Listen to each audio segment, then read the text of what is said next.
back. WNST, Towson, Baltimore, and Baltimore Positive. We are having intelligent conversations around here, but we're changing the name to Wise Conversations. And, Wise Markets is a central Pennsylvania company.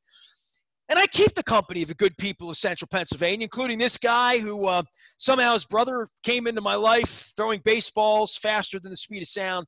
And then he came into my life, and he's still in my life. And his brother's still in the baseball world as well in Cooperstown, if you visit up there. Mark Mussina joins us from the mountain up in Williamsport, where apparently they have Wi-Fi now that allows him to come in via video. He's writing books and children's books and helping out with the fight against autism and educating people. Mark Mussina, how are you, old friend? I mean, we're going to open up concerts, and you and I are going to Hershey this summer for Poison or something. I know we're going to do it, right? I'm ready. Hershey's not my favorite concert venue, but I'm ready. What's your favorite concert venue? That's a good question. You know what? I've always loved Meriwether. I think Meriwether's a great place. You're not just saying that because I'm from around here, right? No, I like. Have you ever been to Penn's Peak in Jim Thorpe, Pennsylvania? I've heard about it. No, I've never been there. Go. It's like it's a very nice place. It's all like wooden done. It's got a wooden floor, and it's playing. Guys that are playing 1,000 people. I've seen Tesla there. Tesla was the last show I saw there. I remember the Fix playing there once, and I almost went. Seriously, long time ago. It's worth it. It's a wonderful venue. It really, really is. Well, I would tell you Red Rocks, right, in Denver. I would say you have to go to Red Rocks, but I have told everyone, Moose, I don't even green room you and set you up. I have said, and I know you don't listen to the show, for the last 6 months, I have said publicly that I will feel cured of COVID, that I'll feel personally I'm past it when I'm on the lawn at Meriwether having a beer. Whenever that is, I'll feel like, all right, life's back to normal. And this is the weirdest time, right? Because we have cicadas here. Do you get cicadas up where you are? No, we do not. So this is our cicada year. This is the 17th year. Your brother's probably pitching your 17 years. Yeah, maybe you're right around then, right? I don't know if you were here or not. Have you ever been a part of cicadas or no? Do you not? I don't think so. I do not think. Well, you've done a plague, and now we're about to do locusts. Okay, so it's biblical. It's biblical time. It's biblical. It is biblical. Apocalyptic. So we're going to do a cicadas, and I've told the story about the cicadas in the summer of '87. I was at a Howard Jones concert, and they were louder than he was, and he literally stopped the music to listen to them, saying it's sort of God's symphony. That these cicadas make so much noise. So they're coming, and baseball is coming, and I thought of you, and I thought, well, I'm going to have your brother's old chats on from old times and Brooks and, Boog and all that stuff going on next week for the Orioles. Where are you? Where's baseball in your – baseball, when I think Mussina, you say Aparicio, you say either one of those words, right? They are baseball words, right? Both of us related to sort of semi-famous people in Cooperstown. Are you into, the Sabre stuff? Have you – picked up the new vernacular, or your kids into it, or no? I'm a guy that believes that slugging percentage matters a lot and on-base percentage matters a lot, but there are lots of those stats that come up, some that I don't know what they mean. And when they talk about – the other thing, too, is I know with computers and all this stuff, but when they talk about range factor, like someone had to plug this stuff in. And I'm like, do they really chart every little thing like that? So yeah, there's a lot of it I'm kind of in that middle ground that I realize that on base percentage is more important than batting average, but when they get all these other things with launch angle and I think they've kind of lost me. One of the things that I was just thinking about this yesterday, and it's funny, one of the things that I think hurts baseball, and obviously my brother was a pitcher, so I'm into that, but kind of the tone for the day every day when you were a baseball fan was who's pitching. In football, it's the same lineup. In football, it's like, are we home or away? Like, what's their style? What's our style? What's the weather maybe? But in baseball, it's who's the starting pitcher? Who do we have versus them? And you could even look at it, at the ballpark through the whole series. When you get the sheet and you'd be like, these are the matchups for the weekend. It's also how you gamble on it, too. Well, not a small deal in America where if we're trying to track sports, football's popularity is tied to gambling, whether, correct. Yeah. Correct. But for those of us who grew up with it and had nothing to do with gambling, that it was, as just a pure fan, all you could do at 8 o'clock in the morning when you picked up your morning newspaper was, who is the pitching matchup for today? And then you'd go through the other ones and you'd see who, oh, this guy's pitching and Boston got this guy going. And now with the relief pitcher starter, it's taken all that luster out of it. I think that's really one of the things that's hurt. They've talked about the shift, and as a purist, people, we don't want to change the rules to make them arbitrarily, but I think they need to get rid of the shift, because I was one of these guys who's like, they're going to overshift, and someone's going to show up and just say, well, all we need is a bunch of guys who can hit the ball the other way, and we'll crush their shift. And baseball has proven that, like, for 15 years, nobody's ever going to do that. Nobody's going to bunt through the shift. They're just going to keep swinging. So, I think those things have really hurt us old timers, and I don't know how the young people. I don't know if the young people even watch it. I had a 3-hour lunch at Amici's 3 summers ago with that's a lot of calories, buddy, right there. That is a lot of calories. We had iced tea. Started with Caesar salad. Come on now, not too much bread. But I did have the chicken parm. It was delicious. And I had it with a person who managed in the major leagues, who was a long time coach in the major leagues, a fringe major league player who never really made it as a player, but had a long career. I don't want to give him up because, I just don't. And he's a friend of a friend. And I wind up having this long baseball conversation. And this is unusual, right? Like, I don't sit with your brother and talk baseball. I don't sit with you and talk baseball. I don't sit with Alan McCallum except on the radio and talk baseball. I don't have a lot of baseball people in my life. There's a couple of Gary Kendalls left in the world and people that I grew up with 30 years ago. But I probably had more conversation about baseball with my dad, when he was around. No one in my life comes to me and says, let's talk baseball. And when they do, if they do, and when I put on Major League Baseball Network, Moose, it's truly a different game. And the reason I bring up this conversation at Amici's is because this is a person who was managing and coaching back when I was in locker rooms and your brother was young. Your brother around the same age, right? So this is back in the early 90s. This guy was in the game, and he's in the game doing the same job, right? Like a coach, right?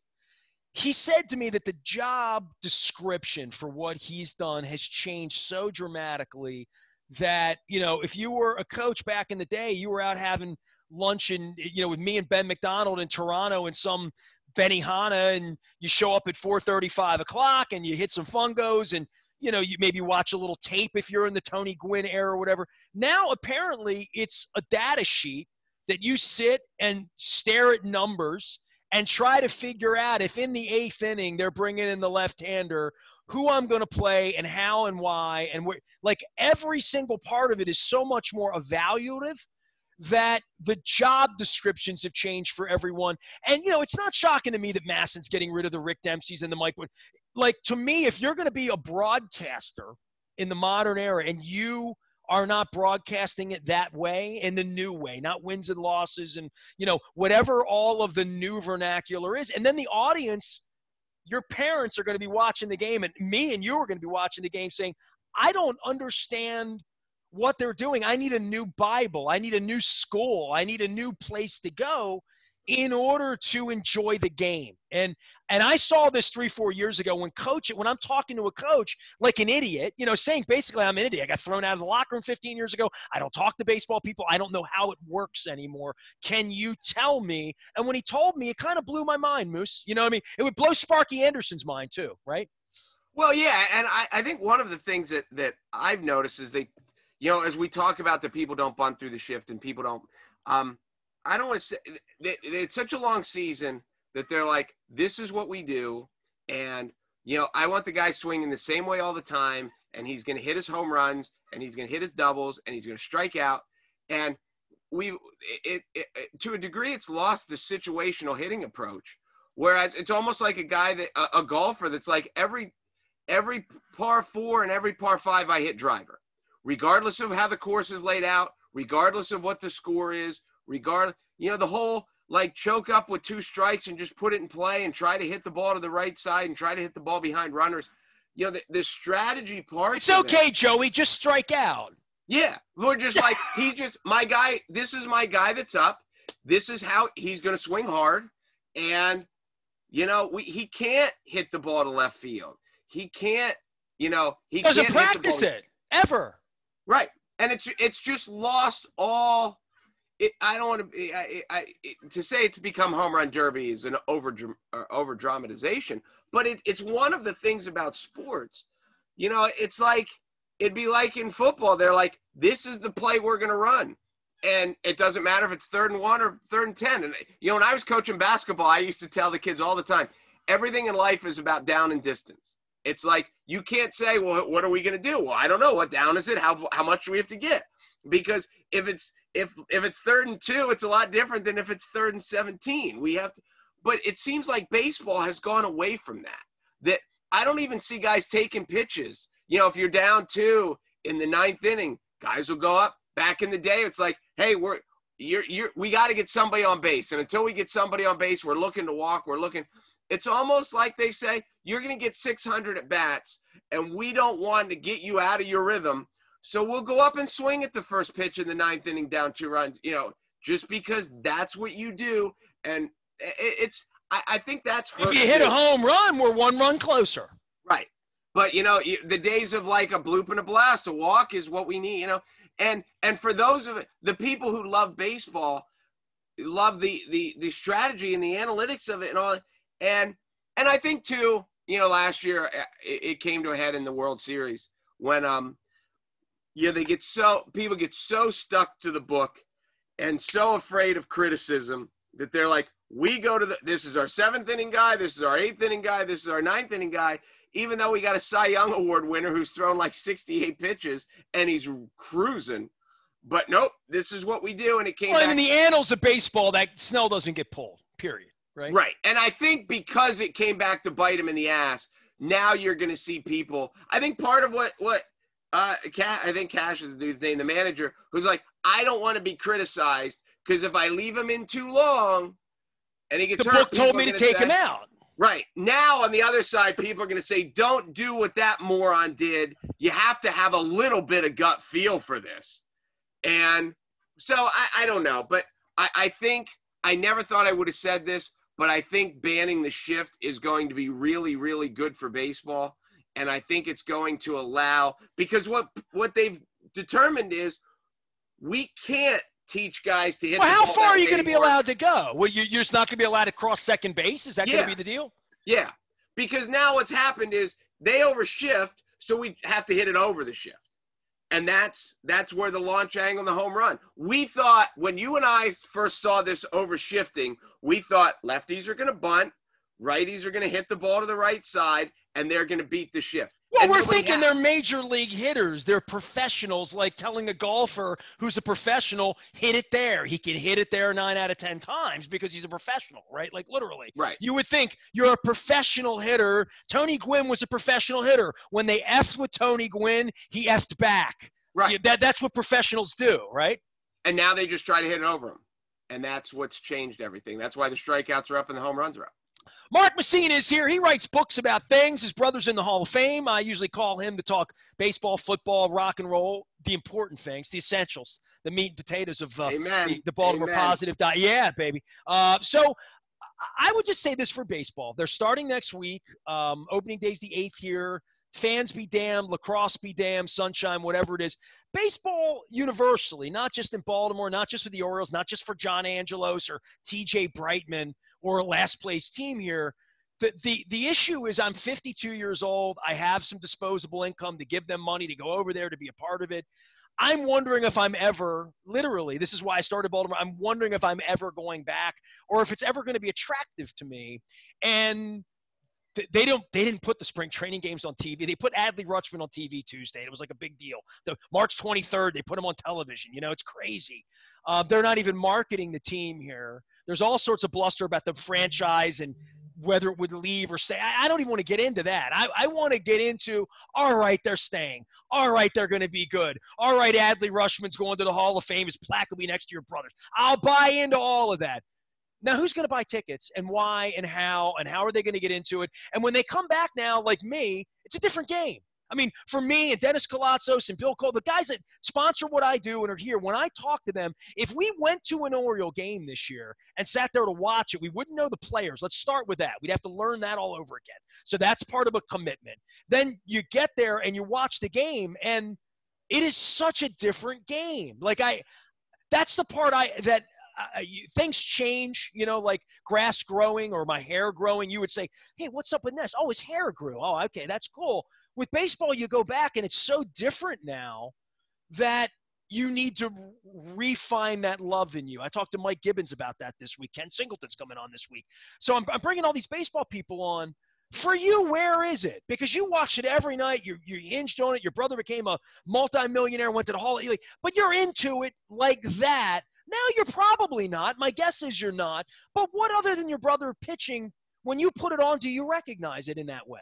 Well, I mean, and I'm kind of probably a bad example because when Mike was playing, like I grew up a baseball fan. I love baseball. And then your brother becomes a major league player and has such a long, successful career. Like for me, there was nothing. As soon as he was done, there's nothing that can replace it. But, it's fun. Like my son is 14 now. My son loves baseball. But just like now I kind of watch it with him, but because and maybe because I'm removed and maybe because I was so into it and I have other interests now and things like that. I can't imagine a world where you're not watching baseball and eating pizza and eating fast food, Moose. I mean, it's just different. And like, he'll tell me like, so-and-so got traded. And I'd be like, where did he play last year? And it is, and I think because like, I know the studs of, like when Mike was pitching, we were growing up, like every team had an ace. They had multiple aces. You could name the guys who were going for 20 wins. And now, the Justin Verlanders and the Clayton Kershaws, and they're so fewer and further between. And that now because, guys go 5 innings and they go to the bullpen and they try to find guys that throw harder and harder and harder. And that's one, I've been saying this now for 10 years. Sometime in our lifetime, there's going to be a general manager who's going to be Tom Glavine or Jamie Moyer or Mark Burley.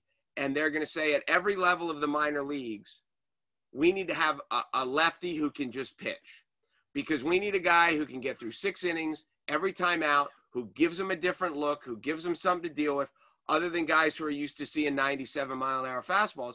And it hasn't happened yet, but sooner or later, there has to be someone with enough, foreshadowing. And the conversation came up the other day. If Greg Maddux showed up today, would he even get a job? And, if Tom Glavine, because he doesn't break glass, literally, right? Yeah.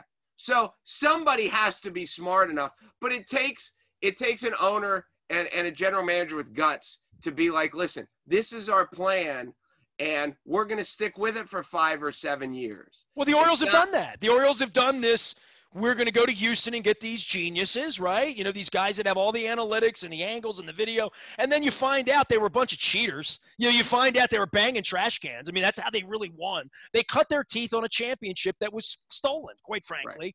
Right. And now they're running your franchise. They, top of class. You did your search. You got rid of Brady. You threw, Brady Anderson out and the rest of them and said, run it your way. And John's wearing his boots in Nashville, and the old man's eating pudding, not in the way anymore, being the jackass he was when he chased your brother out of here. And like the notion, like I had Alan on this week, I had other people on, the notion that they had to rip it down, like that's sort of ingrained politically in the fan base. Well, they had to blow it up. We have to be this bad for 5 years in order to ever be good, because the only way you can be good is to be really bad for 5 years. And I'm thinking to myself, well, if we're a farm served bad fried chicken for 5 years and you decided in 2026 they might be good, you just wouldn't eat the chicken. So, for none of us to go to the games, that's sort of par. But then how do they think we're just going to ramp this up and show back up for a game we don't really recognize? I mean, I'm telling you, dude, I love baseball. You love baseball.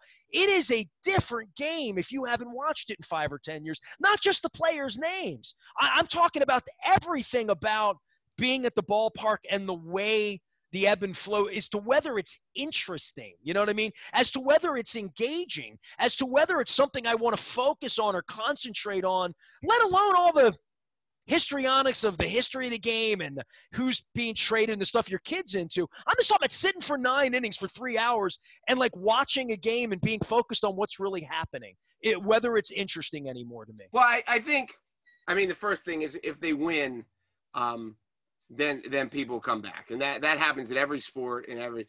I'm sure the Houston Rockets can't draw flies right now, and a year ago that they were the hottest ticket in town, but I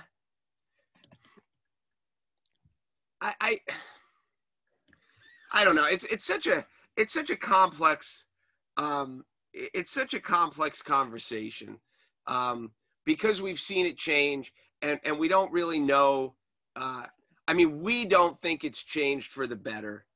Who does? That if your 14-year-old thinks it's the greatest thing ever and every 14-year-old in school loves it, then cool, it's K-pop. It's something I don't get that somebody's going to get. Who is getting this other than a bunch of nerds at MIT pushing numbers around and pushing the game out where everybody watching the game is like, this isn't as good as it used to be. It's certainly not better. Who thinks it's better?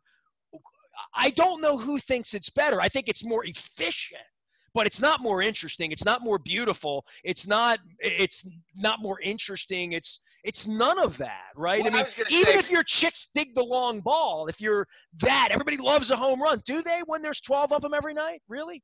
Well, I was going to say, like, it's taken a lot of the artistry out of the game. There's no doubt about that. And it's not coming back, though. That's my point. We're not waiting on the dead ball era to end, and all of a sudden it's going to be normal. I know the point I was going to make. You said, just because you're bad for 5 years, and that's one of the things that people say, we have to blow it up, we have to be bad to get good. And, the hardest thing in sports is to change a losing culture. And just because you're bad and you have this plan, it doesn't mean your plan's going to work. And when you look at Moneyball just wasn't just like, we're going to sign cheap players. The whole thing, he was the guy that said on-base percentage matters. And we're going to walk. And we're going to work pitches, and we're going to walk because if you walk, they can't get you out. And, when he deemed, like, at every level of the minor leagues, we will lead our league in walks. And if you're the manager and we don't lead in walks, you will be fired. Well, that's a basic premise. If you swing at balls, you will not be in my organization. Right. And that is a plan. So when they're out signing free agents, they're not like, we need someone with speed at the top of the order. So who's the fastest guy they went out and they traded for guys that walked and they signed, and that's what they did. So that's a real plan. Just like we need to get rid of the old guys. Well, it's a great plan because they didn't have any money. Right. I mean, the Yankees had a different plan. Saying, like, we're going to bring in a bunch of young guys and we're going to bring in guys from a different organization that want to work. It doesn't mean the plan is going to work. And, I remember, like, when Jimmy Johnson took over the Cowboys and he did all these things, and Jimmy Johnson's like, the Eagles are the best team in the division. We need to create a team that's better than them. And he was like, they're faster than us. So Jimmy Johnson one of the things Dallas did, they started signing, like, college safeties and moving them to, like, outside linebacker in the NFL because he's like, we need to get faster because we need to beat them. And that was their whole impression. This was the Reggie White and the Jerome Brown and like, we need to beat them. And we're going to set up a team that we think can beat them. And that's a plan. Just be like, oh, we're going to get rid of these guys. We're going to bring in these guys. These guys are younger and cheaper, and we're going to coach them up. And that's our plan. Everybody has that. It doesn't mean. Well, they finally got a thing in the Dominican the other day, and they're whistling their own horn. It's like 3 decades late. You're just going to pop up in the Dominican, and all of a sudden they're all going to sign with you. I mean, it's insane. I mean, they've done such a poor job for something like first. I mean, look, the original sin was chasing your brother out of here, right? Like, I mean, that's all part of that. That's 2 decades ago now. And I sit here and I did the walkout in 2006. The walkout was 15 years ago, Free the Birds, right? And I wrote then what would happen, what would be left if they didn't market, they didn't sell tickets. And they actually won, Mark. I mean, that's the amazing part is they had a real sort of luster of a piece here with Buck Showalter and Machado. And dude, they're running Chris Davis out again to play. They're still giving him a bat. I mean, it's really amazing. The decisions they're still making when they say, we've changed. No, you haven't. Chris Davis is playing today. Pay him and send him home. You know what I would love, and I posted this on somewhere on Facebook, guys were discussing this. I would love this is being a 49-year-old guy who followed his brother, who's been a Little League coach for 15 years. I would love to have a 10-minute conversation with Chris Davis and be able to throw him 2 buckets of balls. That would fascinate me, because like there has to be a point where he has to just totally overhaul. He can't possibly come in with the same approach that he's had. But he may be, because like last year. Well, Jim Palmer kind of called him a rockhead on a broadcast a couple of years ago. You know, Jim just basically said, doesn't take instruction. You know, that was kind of, and that stuck to him. You know what I mean? For better or for whatever. But what also stuck is a $150 million contract, and he can't play. There's no other team that would put him in a lineup and call it a mate. They would give up on him. They just would.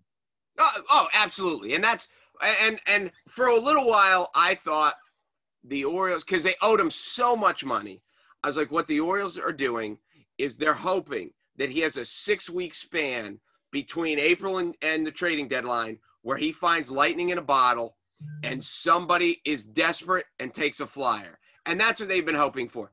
It's not going to happen. You know, now he hits worse than pitchers do. Like that is, and that's why I just love to talk to him and say, like, what is your hitting approach? Because if he shows up and his whole thing is, it's a new year, I can start over, it's not going to work again, because it hasn't been working for year after year after year. Like, there has to be a change of, like, I can't just try to hit the ball off the warehouse every pitch. There's got to be a way to think contact.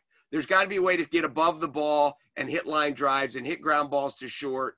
And I would be fascinated to go to stand behind the L screen at Camden Yards and say, hit a ground ball this way. Here's a $100 bill if you can hit a ground ball to this. And he didn't need 100.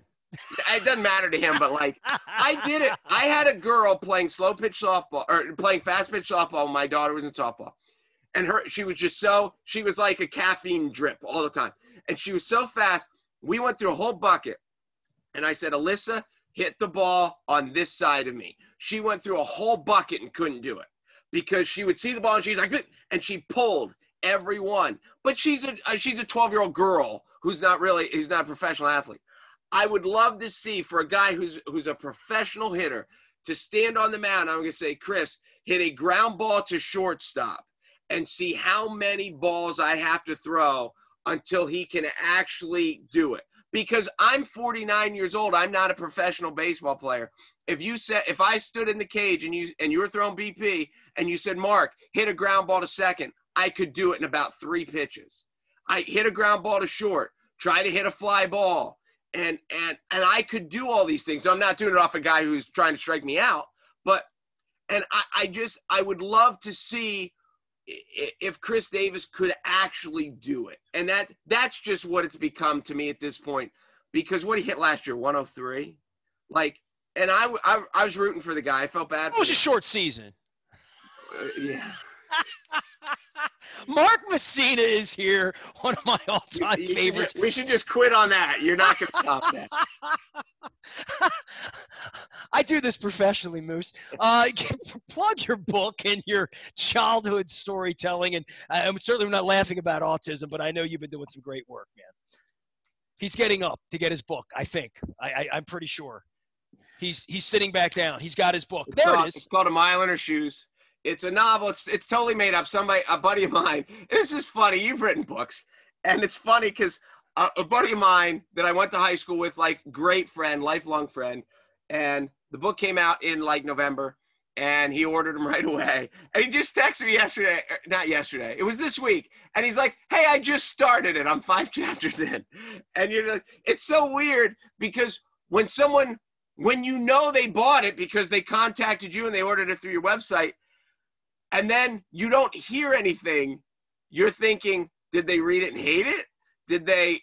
Have they not started it yet?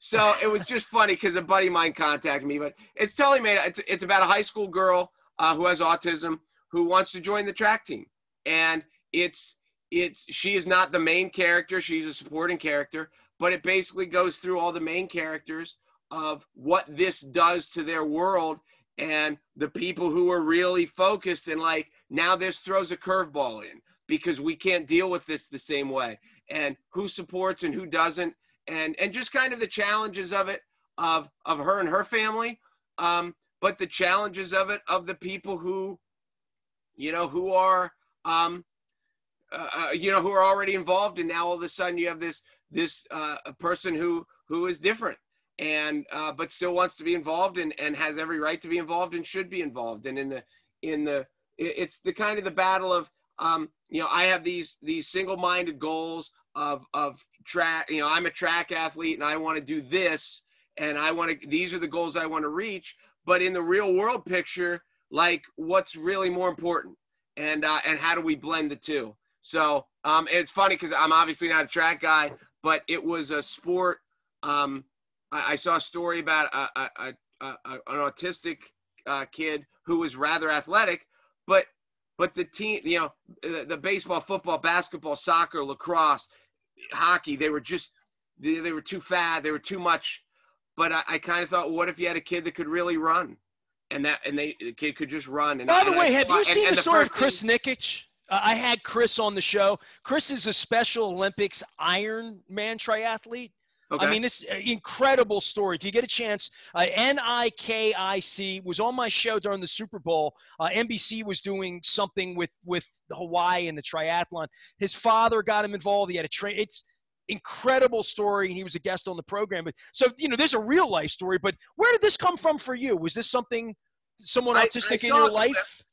I saw a clip of a kid, and I saw it on the internet first, but then a couple years later, I saw it on ESPN. They did it wasn't a 30 for 30, but it was like a ESPN short or one of those.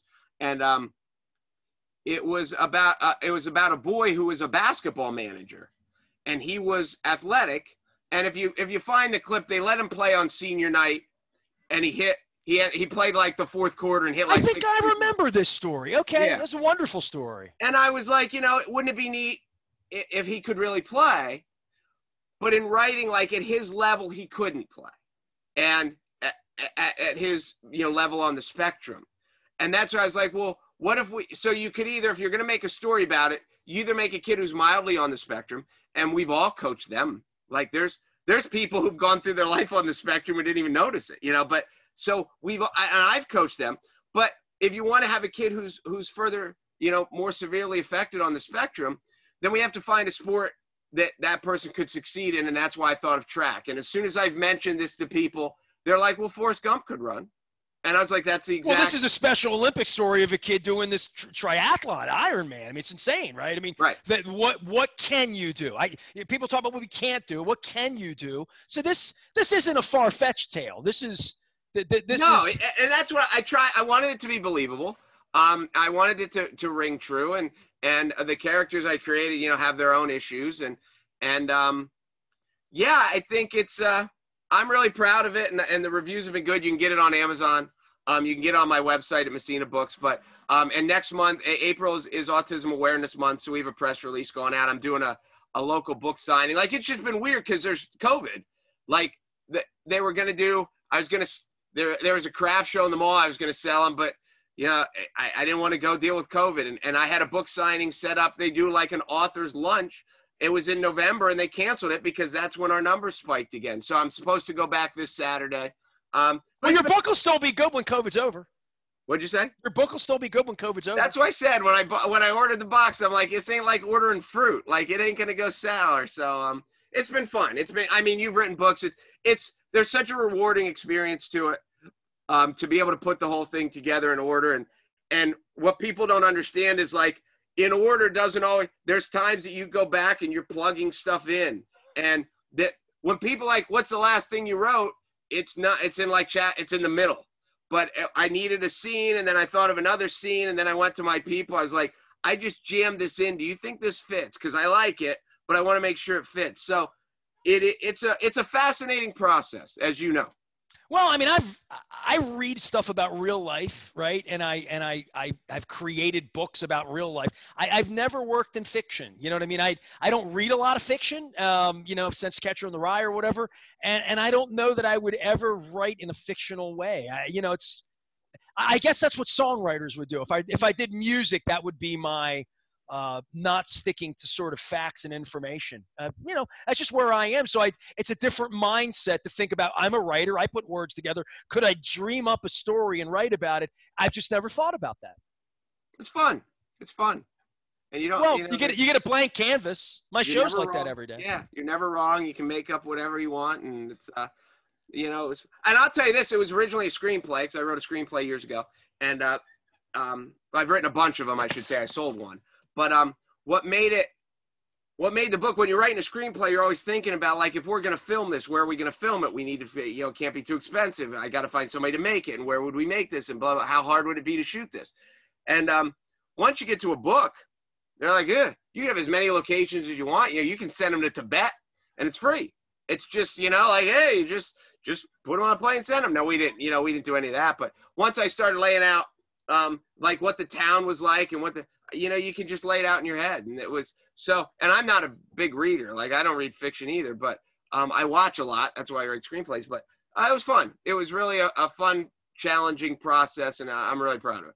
Mark Mussina is our guest. He writes books. You can find him. You can find his brother in Cooperstown. And you and your brother still coaching ball, or is that are we past He that is. I'm not. His oldest boy just he's a senior. They just finished his season, so I'm not sure if he's.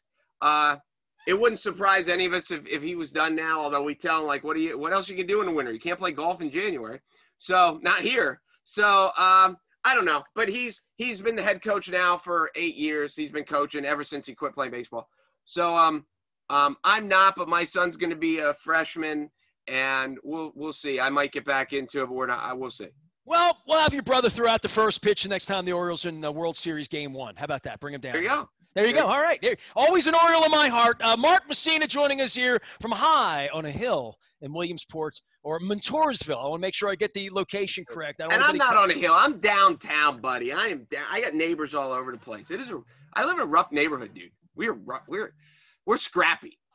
Next, I called you back in January. I thought I was going to be coming up to Buffalo for the Ravens game until the state of New York told me I had to get there 48 hours in advance for a COVID test. And I'm like, ain't no playoff game in Buffalo worth 4 days in January, so I didn't come up, but at some point I'm going to make my way past the Wise World headquarters in central Pennsylvania, which is not all that far, up Route 15 to you. I did root for Bucknell this year, so I'm halfway there. All right, good. There you go. Mark Mussina joining us from low in a valley, on a plateau, in a plain somewhere in Pennsylvania. There you go. Montoursville, PA. You can find me out at WNST and at AM 1570, everywhere we travel out at BaltimorePositive.com.